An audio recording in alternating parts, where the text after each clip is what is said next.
Hello मित्रांनो, simple present टेन्समध्ये साध्या वर्तमान काळात आज आपण बघणार एम इज आरचा वापर.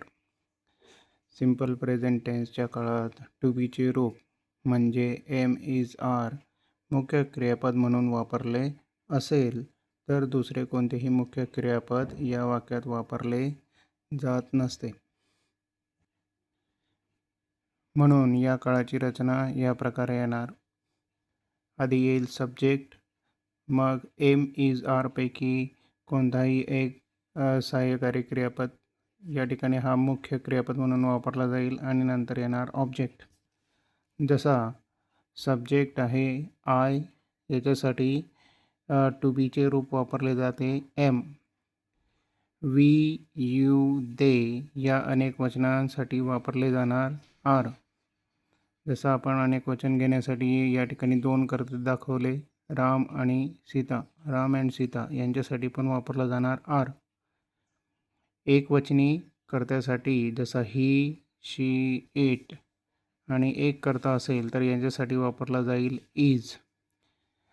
तर सब्जेक्ट आणि टू बीचे रूप असं येईल: I am, we are, you are, they are, Ram and Sita are, he is, she is, it is, Ram is.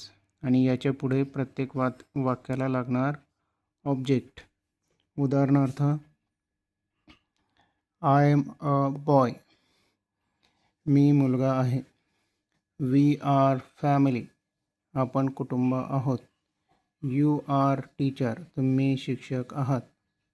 They are students, ते सर्व विद्यार्थी आहेत. Ram and Shyam are the best friends, Ram आणि श्याम हे पक्के मित्र आहेत. ही इज माय फ्रेंड, तो माझा मित्र आहे. शी इज माय सिस्टर, ती माझी बहीण आहे. इट इज अ पेन, तो पेन आहे. Shriram is a God, Shriram हे देव आहे.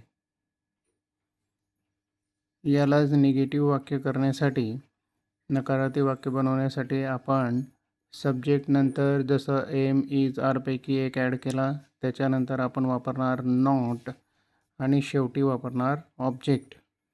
जसा सब्जेक्ट आहे आय, तर एम इज आर पैकी येणार एम, त्याच्यानंतर वापरणार आपण नॉट, आणि ऑब्जेक्ट येणार farmer.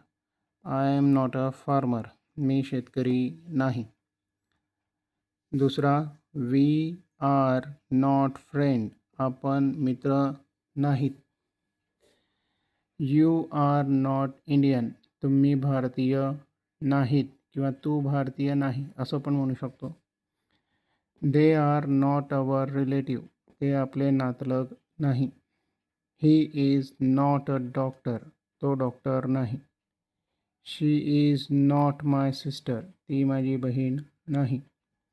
It is not a snake, तो साप नाही. Ram is not a common man, Ram साधारण व्यक्ती नाही. या प्रकारे निगेटिव्ह सेंटेन्स आपण नॉट ॲड करून तयार करू शकतो. साध्या वर्तमान काळात टू बीचे रूप जे एम इज आर आहे, वाक्याच्या सुरुवातीला जर आपण वापरलं तर प्रश्नार्थक वाक्य तयार होतात. प्रश्नार्थक वाक्याचे रचना या प्रकारे असेल: एम इज आर पैकी एक टू बीचे रूप, त्याच्याशी त्याला अनुसरून असणार सब्जेक्ट, आणि नंतर असेल ऑब्जेक्ट. जसा सब्जेक्ट आपण जर घेतला आय, तर टू बीचे रूप येणार एम. वाक्य येईल एम आय अ टीचर, मी शिक्षक आहे का. सब्जेक्ट आपण यू जर घेतला तर त्याच्यासाठी टू बीचे रूप येणार are. Are you a student, तू विद्यार्थी आहेस का. इज ही अ फार्मर, तो शेतकरी आहे का. आर यू अ डॉक्टर, तुम्ही डॉक्टर आहात का. आर वी फ्रेंड्स, आपण मित्र आहोत का. आर दे इंडियन्स, ते भारतीय आहेत का. इज इट अ हेन, ती कोंबडी आहे का. इज शी अ कलेक्टर, ती कलेक्टर आहे का. Is Ram a driver, Ram चालक आहे का. या प्रकारे आपण एम इज आरचा वापर करून सिम्पल प्रेझेंट टेन्समध्ये प्रश्नार्थक वाक्य बनवतो.